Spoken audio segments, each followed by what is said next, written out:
Hi, எப்படி இருக்கீங்க? எல்லாருக்கும் பிடிச்ச ஒரு வெஜிடபிள் அப்படின்னா காலிஃப்ளவர் சொல்லலாம். பட் ஆனால் அதில் பண்ணுற டிஷ்ஷஸ் வந்து ரொம்ப கம்மி. சில சமயம் பிரியாணியில் யூஸ் பண்ணுவோம், கோபி 65, கோபி மஞ்சூரியன் இந்த மாதிரி பண்ணுவோம். பட் ஆனால் இதில் நிறைய டிஷ் பண்ண முடியும். சவுத் இந்தியன், நார்த் இந்தியன் இதுலேயுமே நிறைய டிஷ்ஷஸ் இதில் இருக்குது.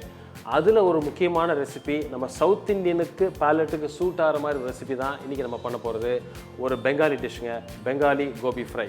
இதில் என்ன ஒரு ஸ்பெஷல் அப்படின்னா, இதில் யூஸ் பண்ணுற ஆயில் நம்ம வந்து இன்றைக்கி கடுகெண்ணெய் யூஸ் பண்ணி தான் பண்ண போகிறோம். அதுக்குன்னு ஒரு தனி ஃப்ளேவர் உண்டு. அதே மாதிரி இதில் யூஸ் பண்ணுற ப்ராசஸ் ரொம்ப சிம்பிளான டிஷ் தான். பட் ஆனால் அதை ஃபினிஷ் பண்ணி கரெக்டாக ப்ராசஸ் பண்ணுறப்போ ஒரு பஞ்சியான ஒரு சைட் டிஷ்ஷாக கிடைக்கும். வாங்க, இந்த டிஷ்ஷை நான் ஹர்தில் ஆயில், ஹவுஸ் ஆஃப் விதியத்தோட ஒரு ப்ராடக்ட், அதை யூஸ் பண்ணி தான் பண்ண போகிறேன். Bengali gobi fry. I am Sundar. Welcome to ரெசிபிச்செக்கர்.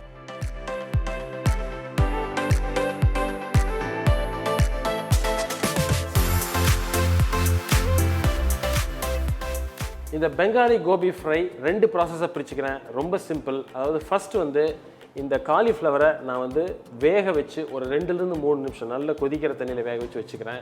More like ஒரு பிளான்ச்சிங் அப்படின்னு சொல்லலாம். அதுக்கப்புறம் இந்த ஃபர்தராக அதை யூஸ் பண்ணி இந்த டிஷ் எப்படி ஃபினிஷ் பண்ணுறதுன்னு பார்ப்போம்.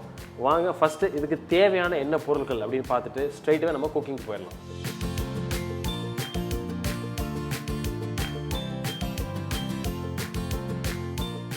இதில் ஸ்டேஜ் 1ல் நான் என்ன பண்ணுறேன் அப்படின்னா, ஒரு சாஸ்பேன் மாதிரி எடுத்துகிட்டு அதில்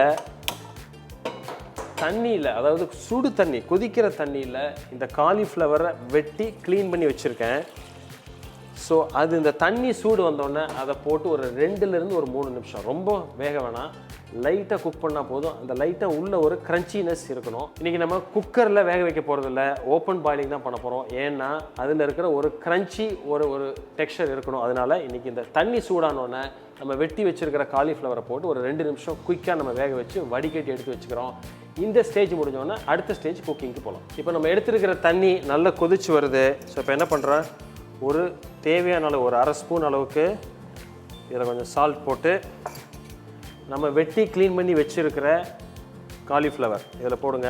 கொஞ்சம் பெருசாக இருக்கலாம். ஸோ இந்த டிஷ்ஷுக்கு வந்து நம்ம வெட்டி வச்சுருக்கிற கோபி, அந்த காலிஃப்ளவர் வந்து கொஞ்சம் பெரிய சைஸில் இருக்கணும். இது ஒரு 2லேருந்து ஒரு 3 நிமிஷம் இந்த நல்ல சுடு தண்ணியிலேயே கொஞ்சம் கொதிக்கிட்டோம். ரொம்ப பாயில் பண்ணிட வேண்டாம். அதுக்கப்புறம் இந்த தண்ணியை வடித்து எடுத்து வச்சுட்டு நம்ம அடுத்த ப்ராசஸ்க்கு போகலாம். ஸோ இப்போ கிட்டத்தட்ட ஒரு 2லேருந்து ஒரு 3 நிமிஷம் இது நல்லா கொதித்து ஒரு பாதி குக்காக இருக்குது. ஸோ இந்த ஸ்டேஜ் இதுக்கு போதும். ஸோ இப்போ அதை நம்ம வடித்து இதை எடுத்துருவோம்.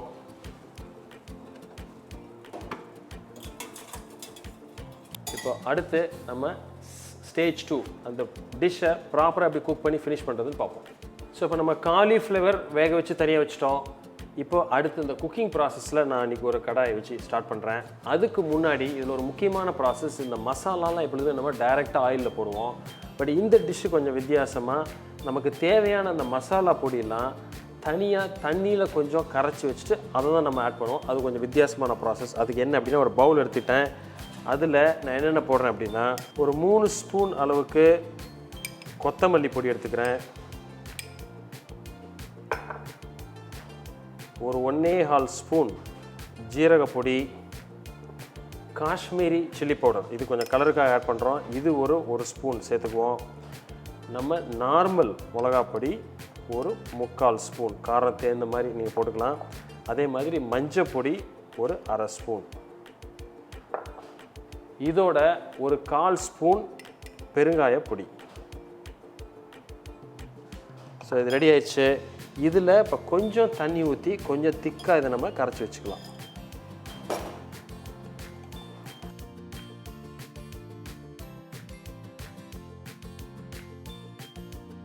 ஸோ இப்போ நம்ம மசாலா பொடியை நல்லா கரைச்சி ஒரு பேஸ்ட் மாதிரி ஒரு சட்னி கன்சிஸ்டன்சியில் எடுத்து வச்சுருக்கோம். இப்போது நம்ம எடுத்துருக்கிற கடாயை ஹீட் பண்ணி, நான் முன்னாடியே சொன்ன மாதிரி கடுகெண்ணெய், மஸ்டர்ட் ஆயில், இன்றைக்கி நம்ம ஹர்தில் ஆயில் தான் யூஸ் பண்ண போகிறோம். கடுகெண்ணெய் mustard oil from house of Idhayam ஒரு 3 டேபிள் ஸ்பூன் சேர்த்துக்கலாம். கடுகெண்ணெயில் வந்து நிறைய ஒரு ஹெல்த் பெனிஃபிட்ஸ் இருக்குது. ஆன்டி கேன்சரஸ் ப்ராப்பர்ட்டி, அதே மாதிரி ஸ்கின்க்கு வந்து ரொம்ப நல்லது. அதே மாதிரி இதில் முக்கியமானது என்னென்னா, இதோட ஸ்மோக்கிங் பாயிண்ட் அதிகம். அது அவ்வளோ சீக்கிரம் வந்து இது புகை வராது, சூடாகாது. ஸோ அதனால் வந்து குக்கிங்க்கு இது ரொம்ப ஈஸி. நார்த் இந்தியன் டிஷ்ஷஸில் நிறைய யூஸ் பண்ணுவாங்க. பட் சவுத்தில் வந்து நம்ம ரொம்ப லிமிட்டடாக தான் யூஸ் பண்ணுவோம். பட் இது வந்து ஒரு யூனிக் ஃப்ளேவர் கொடுக்குற ஒரு ஆயில். இதில் பண்ணுறப்ப அந்த டேஸ்ட்டே வித்தியாசமாக இருக்கும். வாங்க இன்றைக்கி பண்ணிவிட்டு அது எப்படி இருக்குன்னு பார்ப்போம். ஸோ இப்போ இந்த ஆயில் சூடாகிட்டு இருக்கிறப்பவே ஹோல் கரம் மசாலா ஒரு 2லேருந்து ஒரு 3 பே லீஃப் போட்டுக்கிறேன். கொஞ்சம் ஒரு பெரிய ஒரு பட்டை, ஒரு 2லேருந்து 3 ஏலக்காய். இந்த ஹோல் கரம் மசாலா போடுறது கூட ஒரு நல்ல ஒரு பஞ்சி ஒரு ஃப்ளேவர் டேஸ்ட் கிடைக்கும்.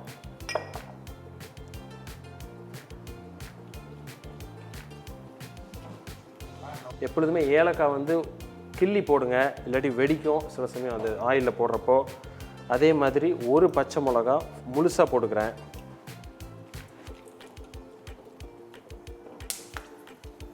ஒரு 1 டீஸ்பூன் அளவுக்கு இஞ்சி பூண்டு விழுது.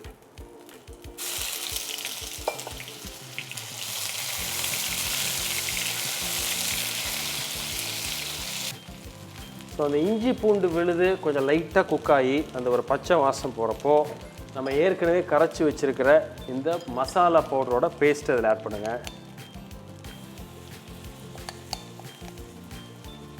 நம்ம கரெக்டாக இன்றைக்கி எடுத்துருக்கிற அளவு காலிஃப்ளவர் தான் நம்ம அந்த பேஸ்ட் எடுத்துருக்கோம். ஸோ ஃபுல்லாக யூஸ் பண்ணிடலாம். இதை கொஞ்சம் ஃப்ளேம் கம்மி பண்ணி கொஞ்சம் மைல்டாக லைட்டாக குக் பண்ணுங்க. அது இந்த பேஸ்ட்டில் இருக்கிற பச்சை வாசம் போகிற அளவுக்கு இதை நம்ம குக் பண்ணுறோம்.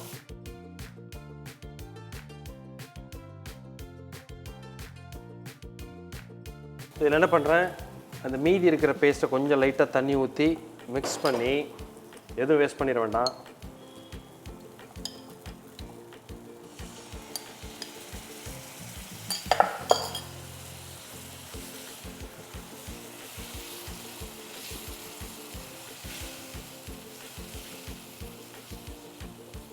ஸோ இப்போ பார்த்தீங்கன்னா ஒரு 2லேருந்து ஒரு 3 நிமிஷம் இந்த மசாலா வந்து நல்லா குக்காகி அந்த பச்சை வாசம் அந்த மசாலா பவுடரில் இருக்கிற அந்த பச்சை ரா ஃப்ளேவர் போயிடுச்சு.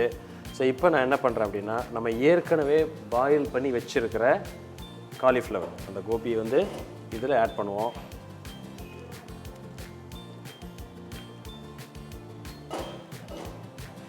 பண்ணிவிட்டு ஃப்ளேமை ஃபுல்லாக மினிமத்தில் வச்சுருங்க. வச்சுட்டு ஜஸ்ட்டு ஒரு கோட். எப்பொழுதுமே இந்த மஸ்டர்ட் ஆயில் இந்த கடுகெண்ணெயில் வந்து ஒரு பிக்கிள் ஃப்ளேவர் கிடைக்கும். அது ஒரு யுனிக் இந்த டிஷ்ஷுக்குள்ளே ஒரு கேரக்டர்னு சொல்லலாம். ஸோ இது வந்து ஸ்லோவாக இப்போ நான் என்ன பண்ணுறேன், ஓரளவு கோட்டானோன்னா மூடி வச்சுட்டு ஒரு 5லேருந்து ஒரு 10 நிமிஷம் வரைக்கும் ஸ்லோ ஃபயரில் இது நல்ல கோட் ஆகிற வரைக்கும் இப்படியே கொஞ்சம் கொஞ்சமாக இது ஃப்ரை ஆகலாம். இப்போ இது நல்ல கோட் ஆயிடுச்சு. ஸோ இப்போ இது மினிமம் ஒரு ஃப்ளேமில் ஒரு மூடியை போட்டு இப்படியே ஒரு 10 நிமிஷம் வரைக்கும் இது இருக்கட்டும். இது கொஞ்சம் நல்ல ஒரு குக் ஆகி ஒரு ஸ்டேஜ் வந்ததுக்கப்புறம் அடுத்து நம்ம என்ன ஆட் பண்ணுறதுன்னு பார்ப்போம். ஸோ இப்போ கிட்டத்தட்ட ஒரு 2லேருந்து ஒரு 3 நிமிஷம் இது எப்படியே குக் ஆகிட்டுருக்கு. ஸோ இப்போ ஒரு வாட்டி நம்ம பார்த்துடலாம். அப்பப்போ இது மாதிரி ஒரு வாட்டி கொஞ்சம் மிக்ஸ் பண்ணி விட்ருங்க. இந்த வெஜிடபிளில் இருக்கிற கொஞ்சம் அந்த தண்ணி இறங்கி அதுலேயே கொஞ்சம் அழகாக இது கொஞ்சம் ஃப்ரை ஆகணும். ஸோ இந்த ஸ்டேஜில் தேவையான உப்பு ஒரு 1/4 ஸ்பூன் போடலான்னு நினைக்கிறேன்.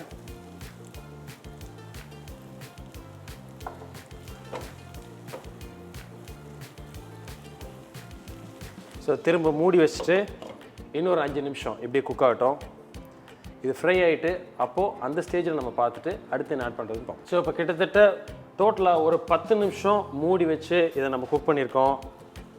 ஸோ இப்போ பார்த்தீங்கன்னா கொஞ்சம் நல்ல அழகாக ஒரு கம்பைனாக அதில் இருக்கிற தண்ணி தான், நம்ம தண்ணி ஃபர்தராக ஆட் பண்ணவே இல்லை. ஸோ நல்ல சாஃப்ட் ஆயிடுச்சு. So cauliflower. ஸோ இந்த ஸ்டேஜில் நான் என்ன பண்ணுறேன் அப்படின்னா, முந்திரி பருப்போட பேஸ்ட்டு இதுதான் வந்து இந்த ஃபைனல் ஒரு இந்த டிஷ்ஷுக்குள்ளே ஃபைனல் ஒரு இன்க்ரீடியன்ட்னு சொல்லலாம். இது வந்து என்ன 2 விதமாக யூஸ் ஆகும். ஒன்று வந்து ஒரு கோட்டிங் ஒரு கன்சிஸ்டன்சி, ரெண்டாவது வந்து இந்த ஸ்பைசி டிஷ்ஷுக்கு ஒரு பேலன்சிங் மவுத் ஃபீல் கொடுக்குறது. ஸோ நான் என்ன பண்ணியிருக்கேன் அப்படின்னா, முந்திரி பருப்பை நல்லா ஊற வச்சு மிக்சியில் நல்லா அரைச்சி பேஸ்ட்டாக எடுத்திருக்கேன். அதிலேருந்து ஒரு ஸ்பூன் பேஸ்ட் ஆட் பண்ணுறேன். ரொம்ப முந்திரி பருப்பு தேவையில்லை, ஒரு 6-7 முந்திரி பருப்பு இருந்தால் போதும். இந்த அளவுக்கு நமக்கு பேஸ்ட் கிடச்சிரும். ஸோ இதை போட்டுட்டு நான் என்ன பண்ணுறேன், இது கொஞ்சம் மிக்ஸாக இருக்குது. கிட்டத்தட்ட ஒரு 1/4 டீஸ்பூன் அளவுக்கு சுகர், ஒரு பேலன்ஸ்டு டேஸ்ட்டுக்காக. ஏன்னா அது ஒரு ஸ்பைசி டிஷ் அப்படின்றதுனால இந்த சுகர் வந்து ஒரு நல்ல ஒரு பேலன்ஸ் கொடுக்கும். ஸோ இப்போது இந்த சூட்லேயே என்ன பண்ணுங்கன்னா ஜஸ்ட் ஒரு கோட் அளவுக்கு மிக்ஸ் பண்ணிடுங்க. அது அந்த குக்கிங் பண்ணுறப்பே இது ஒரு நல்ல ஒரு ஸ்பைசி ஃப்ளேவர். அதே மாதிரி இந்த மஸ்டர்ட் ஆயில் அதோட ஒரு நல்ல ஒரு ஃப்ளேவர். ஸோ பார்த்தீங்கன்னா இது வந்து இந்த கேஷ்யூ நட் நம்ம முந்திரி பேஸ்ட் ஆட் பண்ணோன்னே இன்னும் கொஞ்சம் திக்காகி கொஞ்சம் கரெக்டாக ஒரு சாலிடாக ஒரு கன்சிஸ்டன்சி வருது. ஸோ இப்போ ஆல்மோஸ்ட் இது ரெடி. ஸோ இப்போ இதில் என்ன பண்ணுறோம், ஆல்மோஸ்ட் இந்த ஃபினிஷிங் ஸ்டேஜில் பச்சை மிளகா என்ன பண்ணுறோம், நல்லா உடைச்சி ஒரு 2-3 பீஸாக ஆட் பண்ணிக்கிறோம் ஜஸ்ட் ஒரு ஃப்ளேவருக்காக. ப்ளஸ் கொஞ்சம் பொடியாக வெட்டி வச்சுருக்கிற கொத்தமல்லி ஜஸ்ட் ஒரு ஃப்ளேவருக்கு. அவ்வளோதான். ஸோ இது பார்த்தீங்கன்னா ஒரு நல்ல ஒரு கலர்ஃபுல் ஸ்பைசி நல்ல ஒரு ஃப்ளேவரான அருமையான ஒரு சைட் டிஷ். கொஞ்சம் வித்தியாசமான யூனிக் ஃப்ளேவரோடு இருக்கும் அது. ஸோ இப்போ இதை அழகாக நம்ம சர்வ் பண்ணலாம். இதுக்கு வந்து கார்னிஷ் வந்து பார்த்திங்கன்னா ஃப்ரை பண்ண கறி லீஃப், அதாவது கருவேப்பிலை ரொம்ப நல்லாயிருக்கும். வெறும் ரைஸில் இதை கொஞ்சம் மிக்ஸ் பண்ணி பிக்கிள் மாதிரி கூட மிக்ஸ் பண்ணி சாப்பிட முடியும். ஒரு ஸ்பைசியான சைட் டிஷ். இது வந்து ஸ்பைசி ஃபுட் வேணும், காலிஃப்ளவர் வேணும். ஏன்னா இந்த கோபி 65 வந்து நிறைய ஸ்பைசி இருக்கும். பட் நம்ம டீப் ஃப்ரை பண்ணுறதுனால அந்த காரம் தெரியாது, பட் அந்த காரம் உள்ளே இருக்கும். பட் இது வந்து இந்த காரம் நம்ம கொஞ்சமாக போட்டிருந்தாலும் நல்ல ஸ்பைசியாக இருக்கும். ஸ்பைசி ஃபுட் லவருக்கு இது ரொம்ப ஒரு ஐடியலான டிஷ். ட்ரை பண்ணி பாருங்கள். ஸோ அந்த வீடியோ பிடிச்சிருக்குன்னு நினைக்கிறேன். பிடிச்சிருந்தா எங்களுக்கு ஒரு லைக், தம்ஸ் அப் கொடுங்க, ஃப்ரெண்ட்ஸோடு ஷேர் பண்ணுங்கள். இதே மாதிரி இன்னொரு நாள் இன்னொரு வீடியோவில் மீட் பண்ணுறேன். அது வரைக்கும் ஹாப்பி குக்கிங்.